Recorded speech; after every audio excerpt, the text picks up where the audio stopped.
Hola, hola, buenas noches. Vamos a esperar que se conecten algunas otras personas con nosotros y ya iniciamos en unos segunditos. El tema va a estar súper interesante. Vamos a hablar sobre salud mental y su efecto en estos momentos de confinamiento. Vamos a tener un súper invitado, el doctor Javier Aguilar, que ya lo vamos a presentar en unos momentos.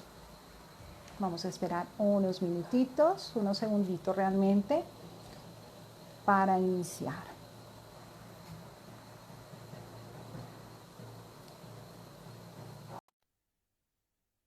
Aquí vemos a algunos colegas saludando,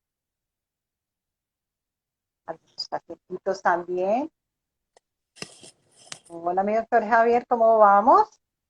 Hola Lili, ¿cómo estás? Muy bien, muchas gracias por esta invitación. Ay, perfecto, ¿no? Un placer para nosotros que estés compartiendo con nosotros este tema tan chévere, que nos haya seguido la cuerda realmente. En las veces que me invites, acá estaré. Ay, qué alegría. Además que es un súper invitado. Bueno, vamos a empezar entonces cómo es esa historia, de dónde nos inspiramos para este tema. Entonces, la historia inicia con un querido colega que llega a su casa y en el ascensor se encuentra con un vecino y su hija de aproximadamente 4 o 5 años.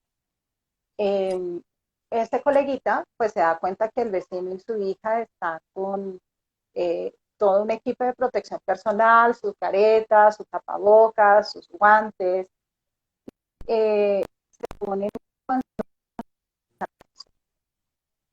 Entonces, no trata de nada distinto hasta que llega a su casa y le comenta esta situación a su esposa. Y la primera impresión probablemente es, bueno, es un acto de discriminación, no es como, no es como una acción chévere con un médico. Pero también vemos por otro lado que puede ser una situación en el que la sensación o el miedo que tiene el padre ante una situación como esta en pandemia también se transmite a su hija. Es por eso que hoy tenemos al doctor Javier Aguilar, lo quiero presentar, es médico cirujano de la Universidad Nacional y es pediatra también de la Universidad Nacional, docente del Hospital San Ignacio y docente del Hospital La Misericordia. Para los que no me conocen, mi nombre es Liliana Valderrama, también médico cirujano de la Universidad Nacional, terapias alternativas de la Universidad Juan N. Cotas y máster en nutrición clínica. Bueno, entonces, siempre el objetivo de estas charlas es que sea un lenguaje sencillo para todos ustedes y que tengamos información de importancia y de relevancia para todos ustedes. Bueno, vamos a empezar con el estudio que hizo el Instituto Nacional de Neurociencias, en el que precisamente veía si la salud mental de los niños se llegaría a ser la próxima pandemia que tendríamos. Ya, y la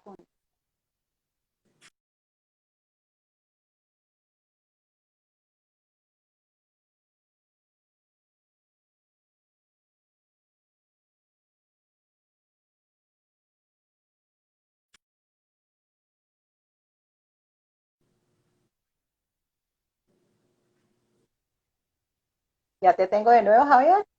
Yo estoy aquí. Listo, perfecto. Bueno, tuvimos una pausa. Bueno, entre diciembre de 2019 y junio del 2020, en el mundo entero se han afectado alrededor de 6 millones de personas como consecuencia del COVID-19. Todos tenemos en nuestra mente que probablemente son pacientes enfermos, síntomas respiratorios, unidades de cuidados intensivos colapsadas, pero también hay otro tipo de situaciones que no se cuentan dentro de estos 6 millones de personas que pueden ser consecuencias tanto económicas, familiares, de situaciones emocionales. Vemos que este periodo de cuarentena nos ha ayudado a tomar medidas, a aprender qué es lo que podemos hacer para prevenir el contagio por este virus. Y también vemos las preocupaciones de los padres que están en dos aspectos principalmente, tanto en el comportamiento de sus hijos y las alteraciones que puedan tener en la velocidad de su aprendizaje, y no solamente enfocado en un aspecto académico, sino en su desarrollo neurológico también. El estudio encuestó más o menos 651 hogares.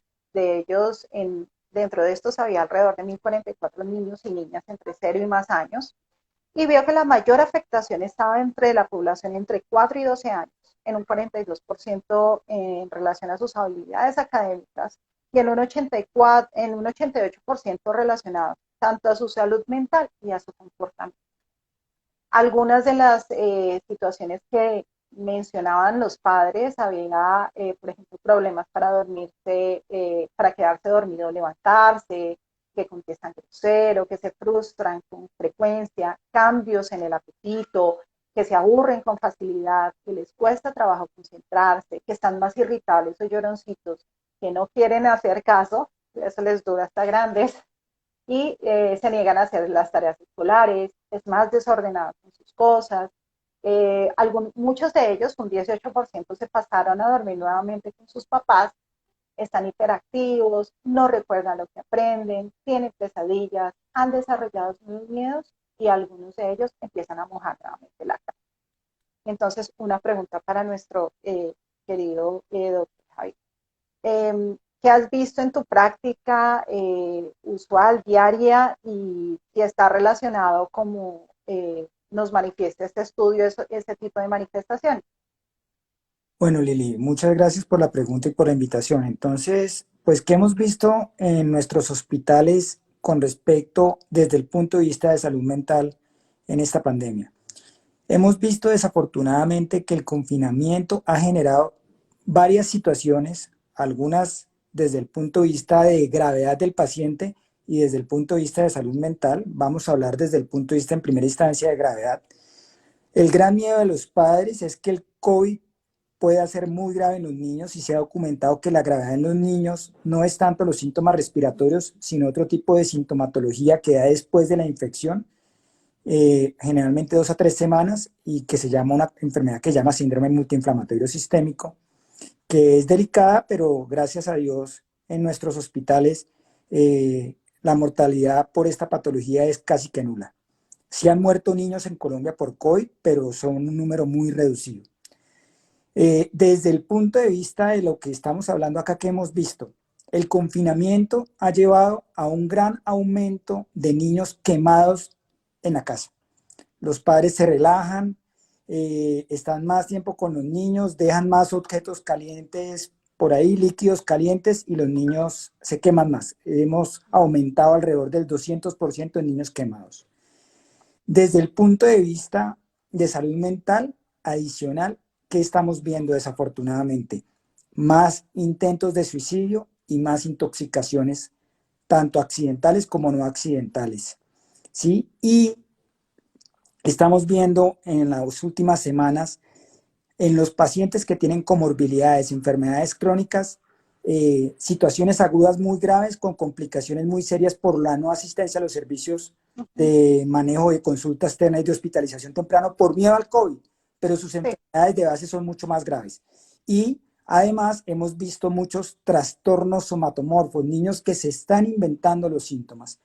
Y desafortunadamente nosotros tenemos que tener en cuenta que gran parte de nuestra población está en unas condiciones de vulnerabilidad.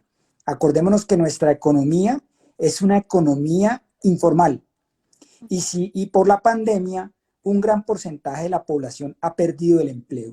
Y esto que genera además un estrés en la familia desde el punto de vista económico, que aumenta el maltrato psicológico y físico de los padres hacia los niños en la casa por el estrés familiar, y que esto lleva a que de pronto los niños sientan que generando síntomas para que los lleven a un sitio que ellos pueden considerar más seguro, para ellos es mejor.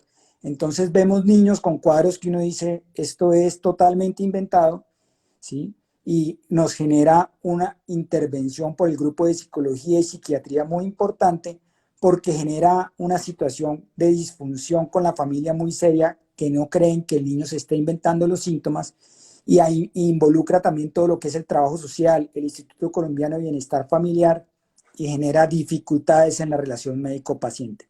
Principalmente esas son las situaciones que estamos viendo en las áreas de hospitalización y en los servicios de urgencias. Y Claro.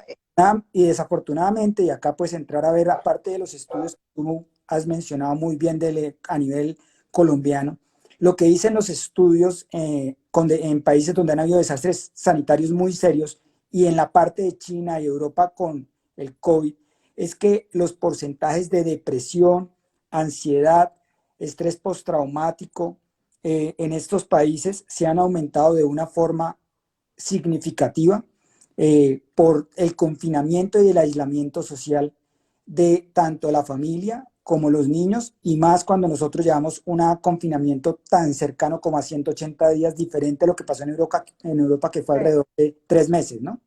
sí, Eso hay que sí, mirar. sí, total. Y por ejemplo, bueno, yo no veo tantos niños, pero sí veo a muchas parejas jóvenes, incluso que tienen obviamente niños pequeños. Y pues obviamente hay un elemento también estresante y es que los papás, el papá o mamá tienen que asumir también el rol de ser el profesor o la profesora. Entonces, por ejemplo, nosotros intervenimos en ese aspecto y les decimos, bueno, tú eres el profesor bueno, realmente no eres el profesor, sigue siendo la mamá o el papá que trata de dirigirlos en un aspecto académico que tenemos que acostumbrarlos. Pero después de eso, sigue siendo mamá y papá. Entonces, no nos vamos a enganchar a que vamos a estar bravos o bravas todo el día, ni con los niños ni ellos con nosotros en ese aspecto. Y también otro elemento que he visto en los adultos, que especialmente en las mamás, que empezamos a ser como las super chicas o los supermanes. Entonces nos tocó también hacernos cargo de la casa, de los chicos, de enfrentarnos al mundo y salir hacia el mercado, pues con todos los cuidados del universo. Entonces esos dos aspectos han sido también estresores en papá y mamá. ¿Te parece? Sí, es así. Todo lo que tú estás diciendo lo estamos viendo en nuestros pacientes y como nuestro mismo grupo de trabajo. Nuestras enfermeras y colegas que por la pandemia han cambiado sus horarios de 6 horas diarias a 12 por 12. Un día trabajan 12 o el otro día descansan. Estar en la casa para ellos se vuelve también un estrés porque tienen lo que tú tienes que, dices, súper chicas, mamás, Sí, ayuda a hacer las cosas de la casa y el tiempo de descanso es mínimo y eso genera un burnout, un cansancio sí, que se ve reflejado en sus hijos y en situaciones inadecuadas que ahorita al final pues trataremos de dar tips de qué podemos hacer en casas con los niños, pero lo vemos todos los días, tanto con nuestros pacientes como con nuestras compañeras de trabajo que dicen a gritos enteros, quisiéramos que los niños vuelvan al colegio porque total. o sea, en la casa no tenemos ni siquiera tiempo para descansar. No, totalmente cierto. Sí, es absolutamente un cambio que ha tocado a toda la familia. Bueno, ¿y piensas que ese estrés, por ejemplo, y esas conductas que asumen los adultos, definitivamente eso se les pega a los chicos? Entonces, la actitud que nosotros tomamos realmente se refleja en las situaciones o en las conductas de estos niños y niñas. Yo lo creo claramente, Lili, desafortunadamente tú sabes que, ¿qué es lo que vemos? Normalmente nuestros hijos, incluidos los nuestros propios, estaban Ujú. acostumbrados a estar en el colegio 7 u 8 horas diarias, nosotros trabajando un tiempo similar, entonces el tiempo en que nos veíamos en casa era alrededor de 3 a 4 horas. Y ahora viéndonos 24/7, ¿sí? En un momento dado, sin poder salir de la casa, en el que tenemos que buscar herramientas para completar el tiempo en la casa y distraernos en casa, lleva a las situaciones de estrés y de roces y madre, hijo, padre, hijo, mamá, papá, que lleva a una disfunción familiar que se ve reflejada en situaciones inadecuadas. Entonces, nos puede pasar a nosotros. Hay veces que uno ya, lo mismo con el esposo. Yo Sí, acostumbrado, no, 2 horas al día y ahora me toca verlo 24 horas. ¿Sí? Entonces genera en ese momento situaciones muy, muy delicadas que se reflejan desafortunadamente en los niños. Y como te digo, vemos situaciones de cansancio como que los niños se quemen más, que los niños no vayan a controles, que los niños tengan situaciones psicológicas y que las somatizan y llegan con cuadros muy bizarros a los servicios de hospitalización. y por ejemplo, no sé en tu caso, pero para nosotros nos tomó tiempo empezar a implementar pues todo este tema de telemedicina. no solamente por el aspecto técnico, sino también porque el paciente decía, no, yo voy a esperar a que todo sea normal para regresar a consulta.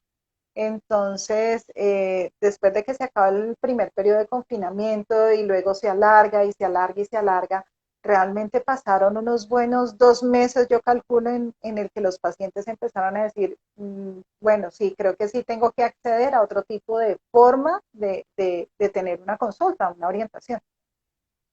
Sí, desafortunadamente, pues lo que tú dices acerca de eso, la telemedicina es una herramienta válida, pero hay situaciones en las que la consulta presencial Sí, es irreemplazable. indispensable. Sí, indispensable. Entonces, como te digo, estamos viendo las consecuencias de este confinamiento, de una información desproporcionada, creo yo, de los medios acerca de esta enfermedad que tiene una mortalidad en el adulto cercana hasta el 3%, pero que en pacientes pediátricos es mucho más baja, y ha llevado a que ahorita estemos viendo las consecuencias con complicaciones en los niños y con niños en las unidades de cuidado intensivo, como en nuestro hospital en La Misericordia, la unidad al tope, ¿sí? Pero no de pacientes con COVID, sino de pacientes con complicaciones de enfermedades crónicas que no tuvieron control durante 6 meses, ¿sí?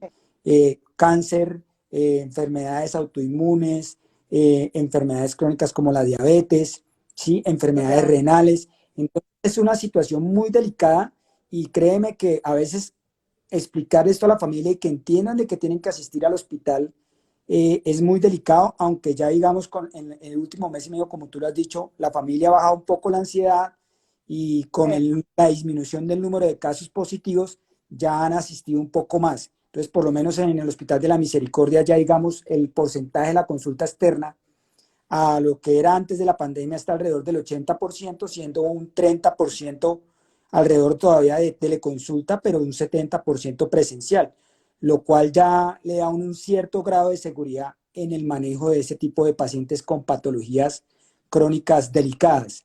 Hay patologías que se siguen manejando por teleconsulta, un poco menos graves, pero en las consultas graves ya los papás han logrado entender de que deben asistir a los hospitales. ¿Mm? Y es más, nosotros alguna vez el Ministerio de Salud presentaba como una estadística sobre el riesgo de contagio. Entonces mostraba, por ejemplo, quedarse en casa, pues el riesgo es muy bajito, pero comparaba, por ejemplo, el asistir a una consulta externa versus ir al mercado. Y realmente estamos en mayor riesgo cuando vamos al mercado, porque realmente a pesar de que tomen temperatura, etcétera, pues es una afluencia de demasiadas personas, mientras que nosotros en los consultorios, en consulta externa, tenemos que hacer pues toda esta encuesta, si tiene antecedentes, si está en contacto con síntomas, la toma de temperatura. Entonces es un elemento mucho más controlado y también nuestros ambientes con todas las medidas de bioseguridad ultra reforzadas. Entonces sí, no hay que descuidar esas enfermedades crónicas. Bueno, eh, y entonces la pregunta candente, mi doctor Javier, ¿hasta cuándo durará este confinamiento? ¿Hasta cuándo dura el COVID? ¿Qué va a Bueno, suceder con pues es una nosotros? situación muy grave. Pues bueno, la respuesta no la tiene nadie, pero lo que dicen la OMS y personas muy influyentes a nivel mundial como Bill Gates es que en países desarrollados, dentro de los cuales no estamos nosotros, se plantea que la pandemia terminaría a finales del 2021 y en países subdesarrollados, nosotros, a finales del 2022. Tenemos que tener también en cuenta que el protocolo ya del ministerio dice que las primeras personas que se van a ver beneficiadas para la vacuna cuando ésta esté serán el personal de salud, los mayores de 60 años y los pacientes con comorbilidades, con enfermedades crónicas.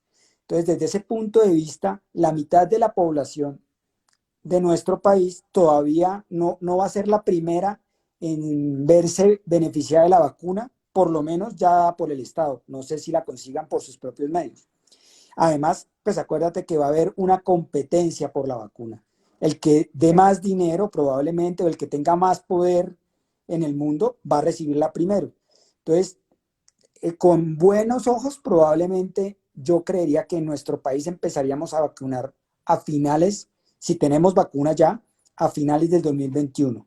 Entonces, por eso siendo optimistas, yo creo que nos quedan todavía en nuestro país 2 años para superar la pandemia y eso nos genera muchos retos a todo nivel, familiares, laborales, laborales, profesionales, familiares, a nivel y económico, Claro. porque acordémonos que se ha dicho que la reactivación económica se plantea para 5 años y siendo optimistas yo creo que van a ser 5 años, yo creería que más, porque esto ha generado mucho Muchos años. desempleo y mucha quiebra de microempresas que volver a salir adelante no va a ser tan fácil. No, no es factible y, por ejemplo, había estudios que indicaban que al menos nuestro país va a tener un retroceso de 10 años, sin contar ya los años que tenemos de atraso en diferentes áreas. Y en Europa, por ejemplo, se pensaba que el impacto económico puede llegar a ser tan importante como lo que sucedió después de la Segunda Guerra Mundial. Entonces, es una situación que nos afecta a todos. En cuanto a la vacuna, yo no soy como tan optimista. Yo pienso que el desarrollo de vacunas, con todos sus estadios de desarrollo, requieren muchos años. Entonces, yo soy un poco pesimista a solamente quedarnos con la impresión de que con la vacuna vamos a tener otra vez normalidad. Pienso que debemos mantenernos protegidos, tener las medidas de bioseguridad, aprender una normalidad que va a ser un poco distinta. ¿Qué piensas en la vacuna? Como te digo, o sea, hablando con una colega, compañera de pregrado que trabaja en una multinacional, desafortunadamente los efectos adversos que se han visto en los pacientes voluntarios son principalmente Mm, síntomas psicológicos serios. sí, Entonces, los riesgos cuando tenemos pasar las fases para la implementación de una vacuna tan rápido, sin darle tiempo a ver el desarrollo de efectos adversos en el tiempo, puede llevar a este tipo de situaciones. O sea, por lo menos lo que está haciendo China, Rusia, con esa cantidad de voluntarios y probablemente implementarla tan rápidamente sin saber qué pasa en el tiempo, es una medida de riesgo en el que pues están planteando un riesgo-beneficio, pero yo creo también, como tú dices, que hay que darle un tiempo más prudencial y como te digo, si están, yo creería que si estamos de buenas tendríamos vacuna a finales del 2021 a nivel mundial y que para nosotros, estando de buenas, nosotros que somos del grupo de la salud, pues probablemente a finales de 2021, principios de 2022, pero el grueso de la población después de la mitad de año del 2022. Es como lo que yo veo y con todos los cuidados que hay que tener con la vacuna, porque no sabemos efectos adversos, porque apenas llevamos sí. alrededor de 2 a 3 meses de los estudios en los voluntarios de estos pacientes. Entonces, hay que tener mucho recelo de los estudios de todos Sí. estos grupos con respecto a la vacuna, a las vacunas. Además que es un virus que muta rápidamente. Entonces, mostraban un estudio que mostraba que el virus nuevo, que ha mutado rápidamente, tiene un mayor número de espinitas. Recuerden que el coronavirus, precisamente por eso se nombró así, porque tiene como una coronita alrededor de su membrana. Entonces, que se veía que los virus más recientes tenían más puntas en esa coronita y eso lo hacía más susceptible a que sea más infeccioso. Entonces, tiene también un rango de mutación bastante importante. Bueno, Y bueno, hablando, por ejemplo, qué dime. pena antes de molestar, ¿no? Además que pues no sabemos la posibilidad y la efectividad como tal de la vacuna, o sea, ¿sí? Y pues tenemos casos, algunos no muy confirmados, de la reinfección de la enfermedad, ¿sí? Además, Entonces ahí hay algunos que dicen que sí, otros dicen que no. Hemos tenido casos en el Hospital San Ignacio, algunos niños ya con PCRs negativas que volvieron a positivizar, con síntomas respiratorios, pero con comorbilidades. Entonces, es una situación que también tenemos que plantearnos, es qué posibilidad hay de que nosotros nos volvamos a reinfectar. Y eso es algo que tenemos que tener en la mente. Bueno, y entonces, a pesar de que Colombia también tiene un comportamiento importante en obesidad y sobrepeso, que definitivamente es un elemento muy negativo en cuanto al pronóstico del paciente infectado con COVID-19, el niño a pesar de eso, el rango de infección y de complicaciones no es tan alto.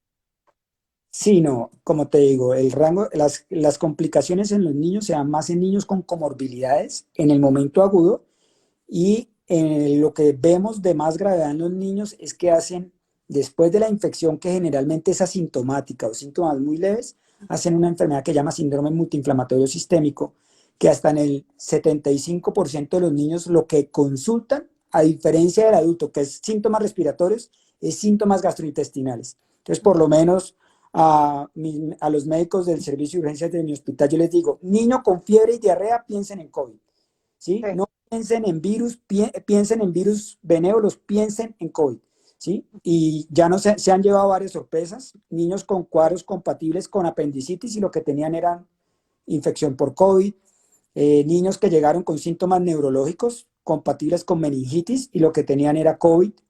Entonces, los espectros de la enfermedad en niños son diferentes a los del adulto. A los adultos, ¿Sí? Entonces, eso es a una los cosa que nosotros tenemos que tener en cuenta en pediatría y ha sido un proceso de aprendizaje comparado con el adulto, que lo que prima es la falla respiratoria y las unidades de cuidado intensivos con necesidades de ventiladores, que no es lo que prima en el niño. adultos. Bueno, y aparte de eso, pues también un espectro importante es ver qué es lo que pasa con los niños que tienen una imagen de pronto lejana y que tienen miedo a una infección, a un bichito, eh, pero es distinto al niño que tiene, por ejemplo, un familiar cercano o un amigo o alguien que sea muy cercano a sus afectos que esté infectado por COVID o peor aún, que se complique por COVID. ¿Cómo has visto eso? Es una situación muy delicada, ¿sí? Manejar con los niños esta información, y de las cosas que tenemos que manejar es saber manejar la información con los niños acerca de esta enfermedad. Tú lo acabas de decir, o sea, lo que más se mueren son los adultos mayores, ¿sí? Y desafortunadamente en nuestra cultura, ¿quién cuida a nuestros niños? Los abuelos Los abuelitos. o los tíos mayores o los tíos abuelos. Sí, Y desafortunadamente, por la pandemia, si ellos cuidaban a los niños, ya no los cuidan para protegerlos, pero si se infectan por algún motivo y se mueren, ¿qué le transmitimos a los niños? ¿Qué le pasó a ese cuidador? Con el cual sí. tenía un vínculo afectivo muy serio, porque era la persona con la que compartían mayor tiempo.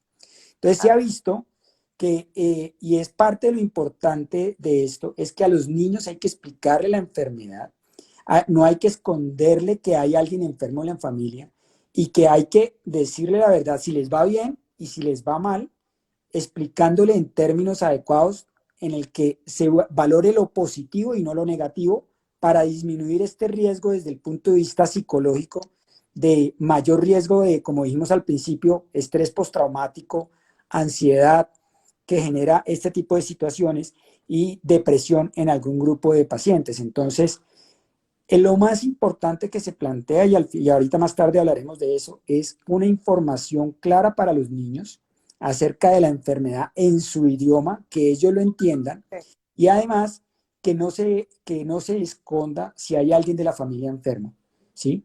Y manejar la información que dan los noticieros de una forma adecuada, porque pues Wow, sí, ese tema es durísimo. cuando uno le Y dicen que se por mueren ejemplo, 400 personas al día, pues cualquiera se asusta, ¿sí? claro, Entonces sí, hay que total, saber manejar la información con los niños. claro. Y un elemento también muy, muy crítico es porque precisamente con el simple hecho de estar enfermos, los niños no pueden estar en contacto con esos cuidadores. O peor aún, si esa persona que tiene mucho afecto para ese niño, que es de gran importancia para ese niño, por ejemplo, fallece. Entonces, no podemos hacer ese duelo, no podemos hacer ese acompañamiento, sino que simplemente los niños simplemente perciben como que desapareció. Exacto, ese es uno de los problemas más graves y también en el adulto, ¿no? ¿Sí? Ujú, total. Se pierde la parte emocional y afectiva de un ser querido cuando muere por COVID. Y es uno de los problemas que tenemos en nuestros hospitales, es que los niños que tienen COVID tienen que estar sin sus familiares dentro de la institución, en las unidades críticas, y a veces Claro. mueren sin estar con su familia. Y eso genera una situación emocional muy delicada.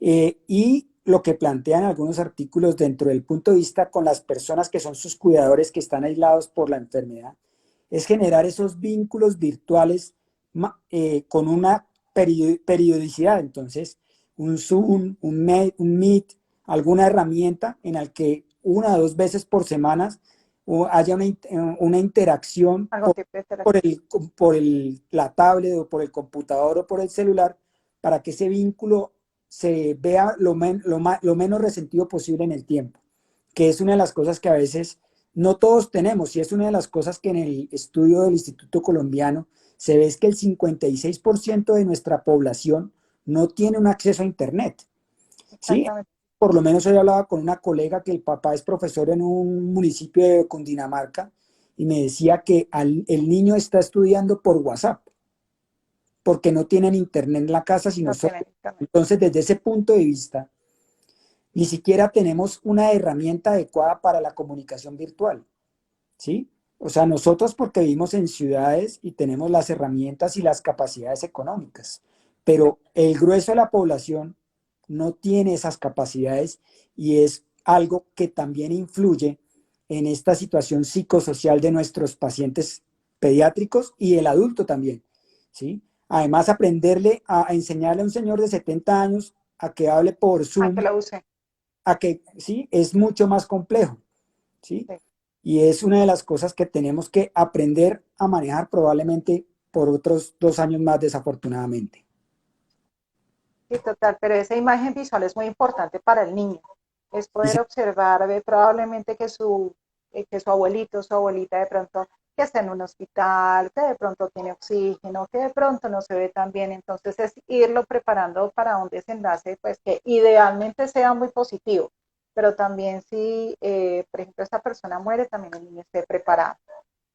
¿Sí? Y eso es vital en que lo vea, pero también que la información dada por los padres sea lo más sensata posible, lo más Sí, clara y con la mayor posibilidad de darle esperanza a ese niño, ¿sí? Porque sí, pues, a todos se nos puede morir un familiar por COVID o por alguna situación por aguda cualquier cosa. de un día para otro, pero hay que saberlo manejar para estos niños para que el estrés que puede generar esta muerte sea lo menos grave para ese niño.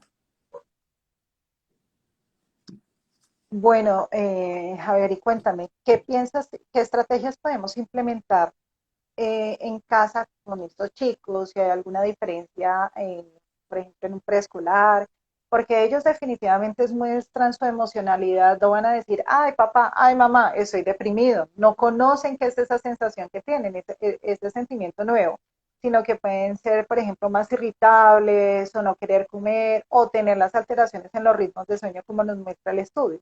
Bueno, Entonces, qué estrategias podemos tomar con ellos en casa? bueno, pues lo que plantean los diferentes artículos desde el punto de vista psicológico y psiquiátrico, principalmente lo que han vivido en China y en Europa, y ya algunos en Latinoamérica, plantean varias cosas. Es que debemos tener unas rutinas en casa como grupo familiar claras en el que debemos hacer planes con los hijos, ¿sí? Entonces, Sí. en general, digamos, estrategias de actividad física en casa. Vamos a saltar lazo, vamos a hacer un poco de estiramiento, pero todos en familia. No es que ve y salta lazo, ve Ajá, y hace ejercicio. No, coger tienes que, y uno, exacto, tienes que no. Ven, vamos juntos y hagamos un poco de ejercicio, porque ese es uno de los problemas que se ha visto, el aumento de la obesidad por el sedentarismo, por la pandemia. increíble. ¿Sí? Entonces, lo otro, aparte del ejercicio, estrategias de juego. Ven, vamos a jugar rumi, vamos a jugar parqués, vamos a jugar ajedrez, ¿sí? Generar horarios. Entonces, disciplinado. Puedes, estudias en tus horarios laborales, en tus horarios de colegio, perdón, puedes jugar en la tablet o en el computador 1 o 2 horas, pero en este espacio de tiempo tenemos que tratar de hacer ejercicio, juegos en familia, actividades como la culinaria, aprender a cocinar todos juntos, tratar de establecer tiempos en el televisor, en el computador, en la tablet, ¿sí? En estrategias de autocuidado. Entonces, ve, mira, cómo se lava uno las manos, cómo te tienes que hacer el aseo para evitar el COVID. Tienes que echarte el alcohol glicerinado de esta forma, colócate el tapabocas de esta forma, no te toques la carita, o sea, explicarle el porqué de cada una de esas actividades y ante todo, como todo en la familia, paciencia parental. ¿Qué es que quiere estar acostado? Bueno, sí, pero tratar de estimularlo a que no esté tanto tiempo en actividades de sedentarismo y que se aumente un poco la actividad física. Pero eso involucra compromiso de los padres y del grupo familiar en que ellos no digan, ah, es que mi papá me mandó a, no, mi papá conmigo se puso a hacer ejercicio, jugó, hicimos el almuerzo juntos, lavamos la loza juntos, ¿sí? Ujú. Aprendimos a hacer el aseo para evitar el COVID juntos y entonces ya lo toman como una actividad de grupo familiar y eso mejora la relación parental, que es lo que todos tenemos que mejorar. Entonces Sí, ahí están total. las ideas que plantean los grupos de psiquiatría y de psicología en los países que ya han vivido desastres sanitarios serios y ya vivieron en la primera parte del año la pandemia y plantean este tipo de estrategias en este grupo etario. Y desafortunadamente acordémonos que en el adolescente, que es el mayor problema, hay dos tipos de adolescentes. El paciente con personalidad prosocial y el Sí. antisocial. ¿Sí? Entonces, El antisocial está de cuarentena siempre. sí, o sea, a él no le gusta salir. Entonces, desde ese Ujú. punto de vista, debemos tratar de aprender a manejar eso y todos tenemos un hijo social y uno antisocial. Entonces, tenemos que Sí, aprender a manejar ese tipo de situaciones, ¿sí? Porque, pues, es un acto de amor filial que tenemos que propender para evitar riesgos de este tipo que hemos mencionado anteriormente en nuestra misma familia y que es algo que tenemos que mejorar todos y ponerle los cinco sentidos en casa. total. Y por ejemplo, promuevo mucho tanto en los niños como en los adultos que se expongan al sol. Si nosotros vemos, por ejemplo, en los países que tienen estaciones, estos países cuando tienen días más corticos, cuando tienen periodos más largos de oscuridad, muchos de ellos pueden tener depresión asociada a esos periodos tan corticos de luz. Entonces siempre procuro que bueno, yo lo que hago en casa, por ejemplo, es, bueno, todo, cortinas arriba, que ventile y que salga el COVID por las ventanas, pero sí tener exposición a la luz no solamente nos da una sensación distinta a todos nosotros, sino también nos ayuda a sintetizar pues, nuestras vitaminas. Y la sensación es muy distinta cuando estamos pues absolutamente encerrados y enclaustrados. Otras estrategias con ellos, por ejemplo, sí fue el desempolvar esos juegos de mesa que había por ahí, establecer también rutinas distintas a la hora de comer. Eh, Nosotros no somos mucho de cocinar, pero finalmente lo intentamos, pero también era cambiar el ambiente en el momento de comer. Entonces, algunos días, como necesitamos saber qué día de la semana es, porque el lunes puede sentirse igual que sábado o domingo, pero ahora que ya tenemos una rutina más establecida de estudio o de trabajo, entonces sí es importante tener en el calendario claro qué día de la semana es, hoy que nos toca, y que el viernes, por ejemplo, en la noche sea un día distinto. Entonces, alguna vez hicimos, por ejemplo, un picnic en el balcón. Entonces, simplemente era igual nuestra comida, de pronto algo distinto, pero sí era un ambiente un poco diferente a simplemente compartir la comida en la mesa. Entonces, pienso que estas estrategias llegan a ser hasta divertidas. Establecer también un día de juegos. Y bueno, yo tengo dos hijos bien grandotes de 18 y 21 años, pero igual era chévere volver a encontrar como esos juegos de infancia y sacamos de un cajón un juego que teníamos hace mucho tiempo y era reírnos de cómo lo jugábamos y cómo se siente ahora jugar nuevamente con este tipo de, de jueguitos en casa. ¿Qué edad tienen tus hijos, Javier? Mis hijos tienen 13 y 17 años y pues mira que eso que estás mencionando tú, entonces por lo menos este fin de semana que acabo de pasar, pues lo que hemos hecho con mi hija es que es prosocial, es que digamos los sábados por la noche nos sentamos 1 o 2 horas a bailar, ponemos música Ah, genial. en la sala los dos juntos,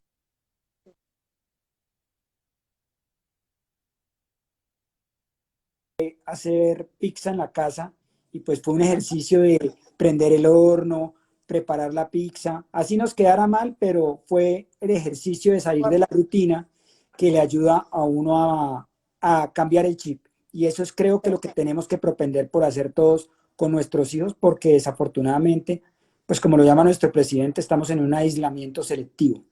Pero sí, pues esto se va a prolongar en el tiempo y tenemos que tener en cuenta que las reuniones sociales para Navidad no se van a dar por seguridad y probablemente las reuniones tienen que ser de muy pocas personas y tenemos que ser claro que las actividades de Navidad y Año Nuevo deben ser diferentes por seguridad para nuestros adultos mayores principalmente. sí, deben ser más pequeñas, porque por lo menos, bueno, yo vivo en Cali, Javier vive en Bogotá.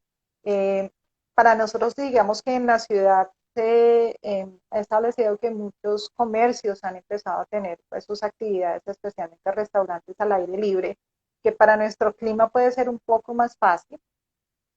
Eh, pero sí lo que he visto tal vez y lo que he escuchado de algunos pacientes es que apenas abrieron restaurantes, se han volcado todos a verse de nuevo.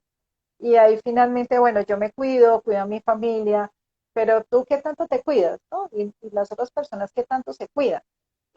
O están con síntomas respiratorios y no lo dicen, o son unos pacientes de pronto asintomáticos. Entonces, eso al menos se ha vivido aquí en Cali, no sé, Bogotá, ¿cómo lo has percibido? Pues realmente veo mucha gente en la calle. Yo realmente en los días de Bogotá cielo abierto no he ido. Fui un día a almorzar a un restaurante, pero tenía 4 mesas ocupadas. Pero me han dicho que en los centros comerciales es como un día normal de hace un año. Y eso Sí, es un factor de riesgo para que tengamos rebrotes. sí, Y cuando tenemos el transporte público al 100% y los niños volviendo al colegio, tengamos claro que vamos a tener rebrotes. Probablemente no tan serios como los anteriores, sí.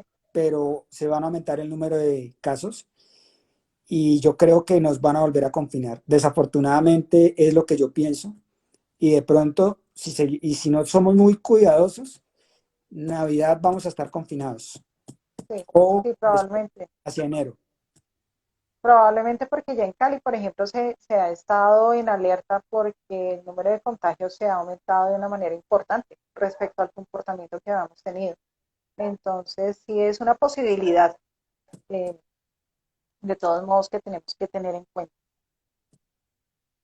Así Bueno, es. doctor. Em, respecto a jardines, colegios, ¿qué piensan? Porque ya iniciaron algunos con actividades en alternancia, ¿no? Universidades creo que han empezado un poco más tarde, incluso más tarde que los colegios, pero sí los colegios han empezado en esquemas de alternancia. Es decir, para los que no tienen de pronto hijos pequeños, es que algunos chicos reciben sus clases en casa por medios virtuales, mientras que de manera escalonada otros chicos van al colegio. Pues Entonces, sí, mira, ¿qué piensas la, de eso? la posición de colegios desafortunadamente tiene que ver en dónde estemos manejándonos. Los colegios distritales no tienen las herramientas para el cuidado adecuado de los niños. O sea, decirle a un colegio distrital con 50 niños en un salón que hagan presencialidad con profesores que tienen más de 65 años Sí, es difícil.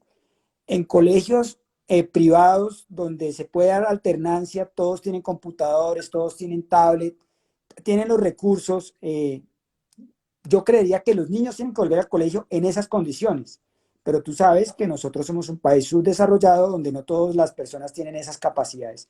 Entonces es claro que en los colegios distritales no, para mí no deberían volver. En los colegios privados donde se puedan dar ese tipo de selectividad de grupos y alternancia por el bienestar de los niños que vayan y socialicen con sus compañeritos y por algunas dificultades académicas que tú lo mencionas, yo creo que deberían ir. Es más, mi hijo, yo planteo el colegio, hizo la encuesta y me preguntó, y yo creo que tiene que ir, ¿sí? Porque es parte de la socialización. Pero si tú me dices si los colegios distritales o los jardines del ICBF, yo digo, no, esos colegios no, porque no tienen las herramientas y los protocolos de bioseguridad desde el punto de vista de todo lo que necesita ese niño para el cuidado, para hacerlo de una forma óptima.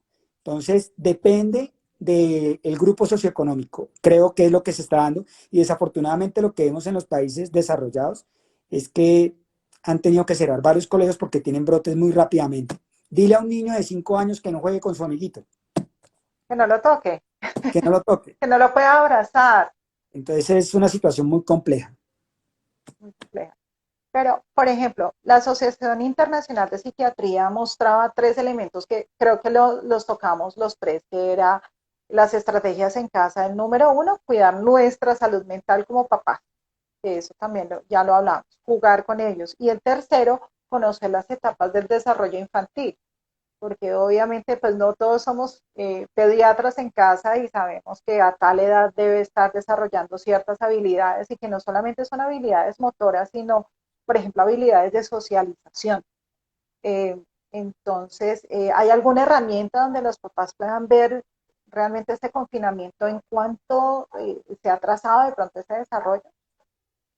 Pues mira, Lili, o sea, que yo te pueda decir en este momento qué herramienta no la conozco, no la sé.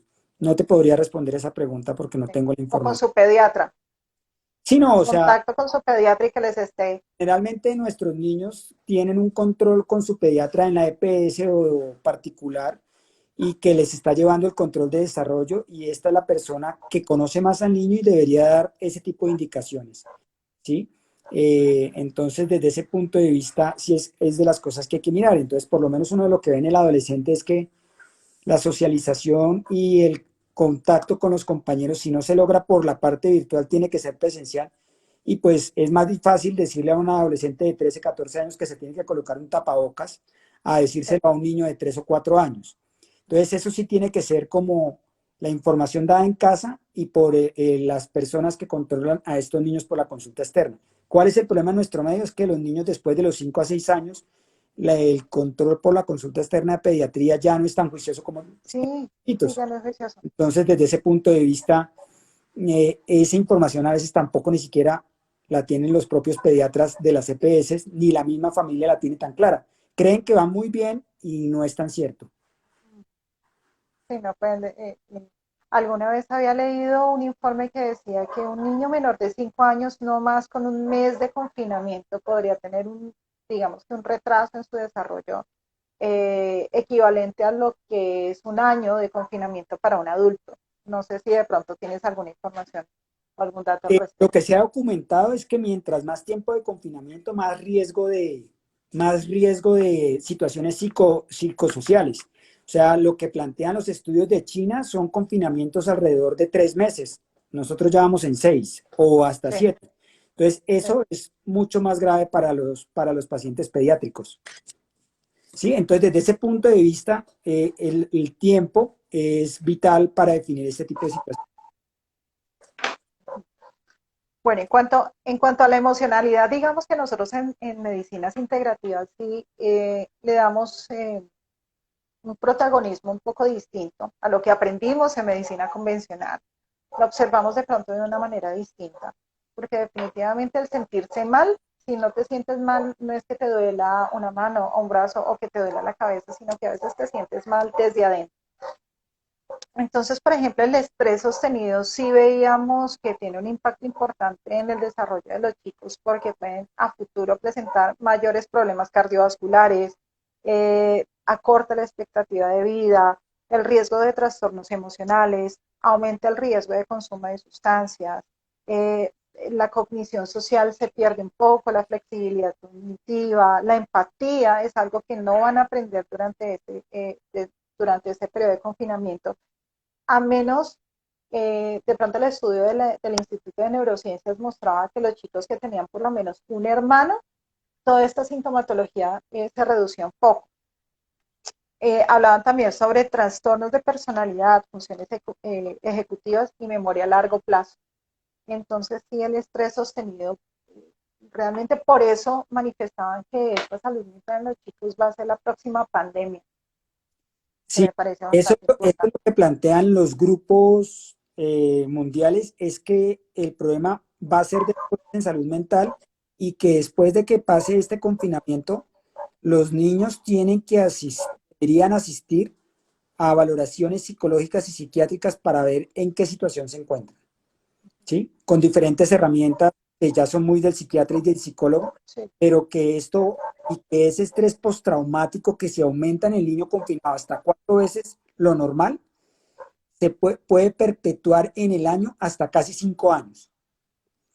Entonces, Dios. es, como tú lo dices, una pandemia que tenemos que tener claro que se va a generar y desafortunadamente teniendo, y es entrar en otro contexto, es que nosotros estamos hablando solo del niño, pero si es que mi papá no tiene trabajo, no hay plata para comer, no hay plata para el colegio, Al pues psicólogo tampoco. qué buen ambiente va a haber en la casa. Sí. Y cada día te levantas con la duda de si hay plata, si hay comida para el desayuno, para el almuerzo, para la cena, y viene la Navidad y no tienes para darle un regalo a tu hijo.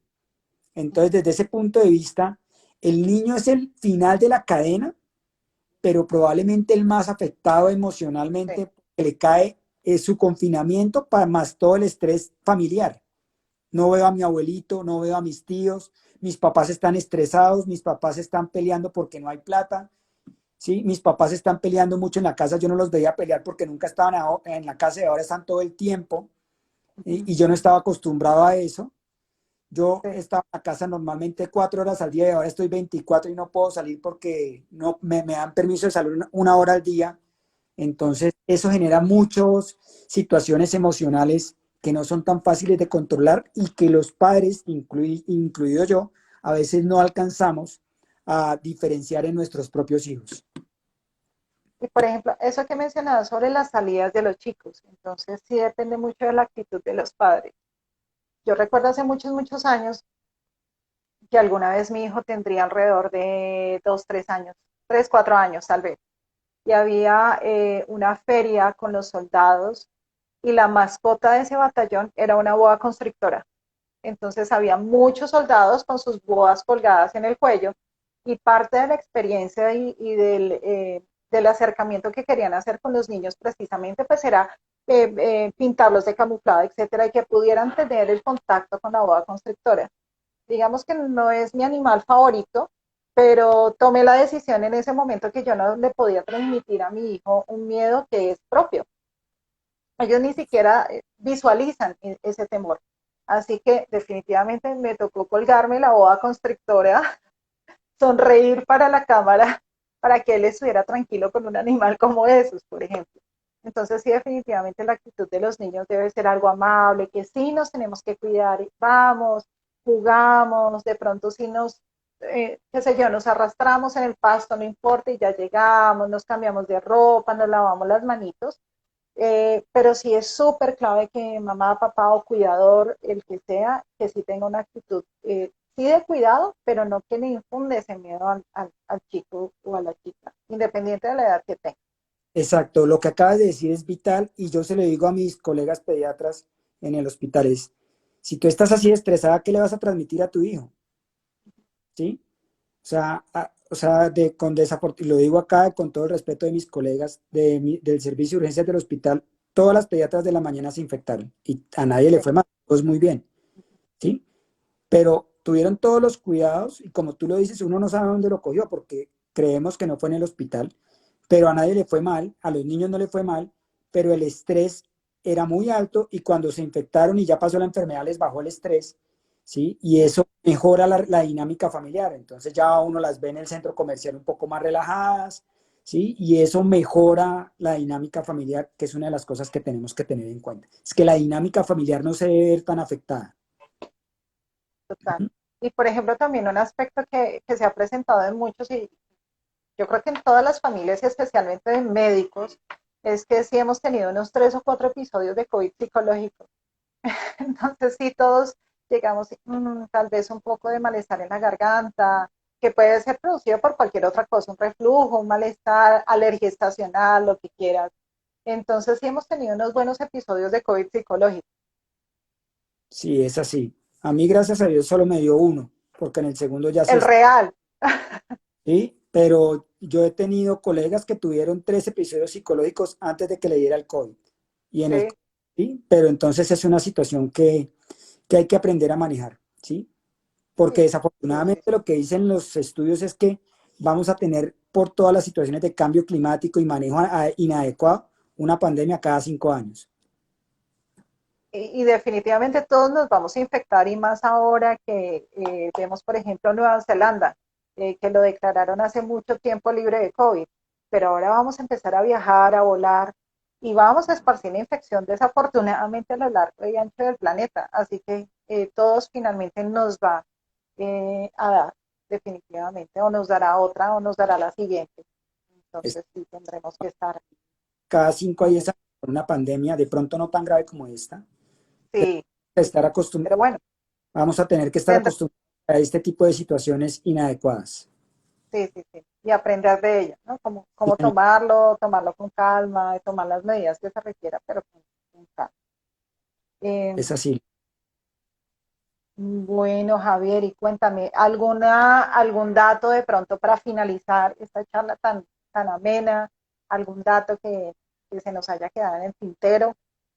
Pues no, principalmente creo yo que lo que le debemos plantear a la gente es tratar de tener conciencia de que es una enfermedad con la que ya estamos viviendo, que tenemos que aprender a transmitirle a nuestros hijos y a nuestro grupo familiar que es una enfermedad de respeto, que no todo el mundo se va a morir. La mortalidad está entre el 1 al 3% y la mortalidad es mayor en los adultos mayores y con comorbilidades. Que hay que transmitirle esa información adecuada con la mayor tranquilidad a nuestra familia, que hay que tratar de tener a los niños lejanos de los medios, que dan mucha información que se puede manejar de diferentes formas y que tenemos que crear rutinas adecuadas en casa en el que tenemos que interactuar todos y tenemos que, la palabra más importante y creo que es la final, hay que tener paciencia. Paciencia Total, con nuestros hijos, con total, nosotros mismos y con la enfermedad.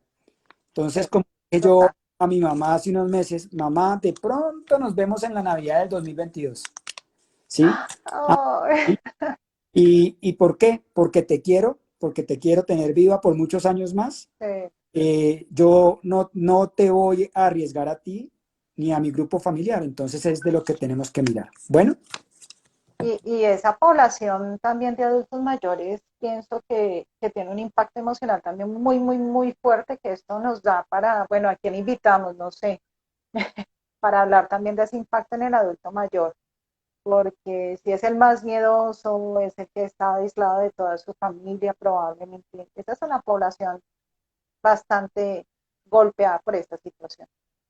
sí señora.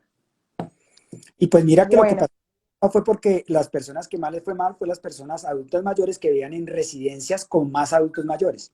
claro, Entonces, desde ese punto de vista, lo que tenemos que propender es por cuidar a nuestros adultos mayores, tratar de que no tengan tanta circulación de personas en casa que están en la calle, porque es un factor de riesgo. Todos podemos tener el virus porque en gran parte de la población adulta es asintomática o con síntomas muy leves, como tú lo dijiste. Entonces, desde ese punto de vista, los tenemos que cuidar porque a ellos es a los que probablemente les va un poco peor, más que a los niños. El problema más sí, grave de los niños es generalmente lo mental que les genera. Y eso lo tenemos que tener claro. perfecto, ¿Sí? Javier. Bueno, ahí tenemos muchos saluditos de colegas, de pediatras que han estado atentos a la transmisión, de pacientes aquí en Cali. Muchísimas gracias a todos ustedes. Y bueno, quisiera cerrar con la recomendación de la Asociación Internacional de Psiquiatría de Niños y Adolescentes, que nos da un acrónimo sobre las acciones que deberíamos tomar para esta pandemia. Y el acrónimo es recuerda, reasegúralos, empodéralos, calma, unión, tiempo en casa, emociones, rutinas, da ejemplo y administrar la cantidad de información que lo mencionaste hace poco. Realmente los medios de comunicación nos dan, o sea, ellos necesitan vender y de pronto adornan las situaciones de una manera, bueno, un poco alarmante y algunas no tan reales. Así que realmente, y siempre les digo a mis pacientes cuando tienen incluso problemas de sueño, nunca veo el noticiero en la noche, nunca veo redes sociales ni ese tipo de información donde hay muertos, masacres, robos, inseguridad, etcétera, y ahora COVID. Entonces, sí es importante filtrar de dónde nos vamos a informar. Y para eso estamos también nosotros como médicos. Eso es, eso, Cuéntanos, Javi. Sí, eso es real. O sea, tenemos que aprender a manejar la información porque la información que hay en redes sociales tergiversa muchas de las cosas. Y por último, los niños son diferentes a los adultos en la enfermedad. Se pueden morir, pero el número es mucho más bajo. Se pueden enfermar grave, sí, pero generalmente les va bien. Pero ante todo, lo más importante y hay que pensar es que a los niños hay que darle herramientas en la casa